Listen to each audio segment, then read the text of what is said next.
அமலாக்கத்துறையினர் தற்போது காந்தி நகரில் உள்ள அமைச்சர் துரைமுருகன் வீட்டில் கிட்டத்தட்ட 6 மணி நேரத்திற்கு மேலாக துரைமுருகனோ அல்லது அவருடைய மகன் கதிர் ஆனந்தோ அனுமதித்த பின் வீட்டில் சோதனை நடத்த காத்திருந்தார். கிட்டத்தட்ட 6 மணி நேரத்திற்கு மேலாக காத்திருந்தார்கள்.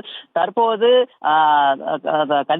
கதிரானந்த் அவர்கள் இமெயில் மூலமாக சோதனை செய்யலாம் என்று இமெயில் அனுப்பியிருக்கிறார். அதன் பின்னராக அந்த இமெயிலை எடுத்து பிரிண்ட் அவுட் செய்து அது திமுக நிர்வாகிகள் முன்னிலையில வீட்டை, அதாவது கதிரானந்த் துரைமுருகன் இருக்கும் வீட்டை ஆய்வு செய்யலாம் என்று அவர் மெயில் அனுப்பியிருக்கிறார். அந்த நிலையில இவர்கள் முன்னிலையில தற்போது இந்த துரைமுருகன் கதிரானந்த் வீட்டை தொடர்ந்து தற்போது அமலாக்கத்துறையினர் உள்ளே சென்று ஆய்வு செய்ய இருக்கிறார்கள். அதற்கு முன்னதாக அந்த இவர்கள் முன்னிலை, அதாவது பூஞ்சோலை சீனிவாசன் மற்றும் சுனில்குமார் ஆகியோர் ஒப்புதல் அளித்திருக்கிறார்கள் வீட்டில் ஆய்வு செய்யலாம் என்று.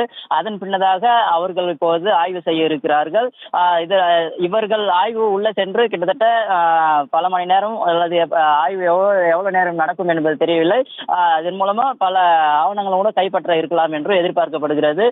மேலும் இவர்கள் கதிரானந்த் இமெயில் மூலமாக தகவல் அனுப்பியதன் மூலமாக தற்போது இடி அதிகாரிகள் கதிரானந்த் மற்றும் துரைமுருகன் வீட்டில் ஆய்வு, இந்த சோதனை என்பதை மேற்கொள்ள உள்ளார்கள்.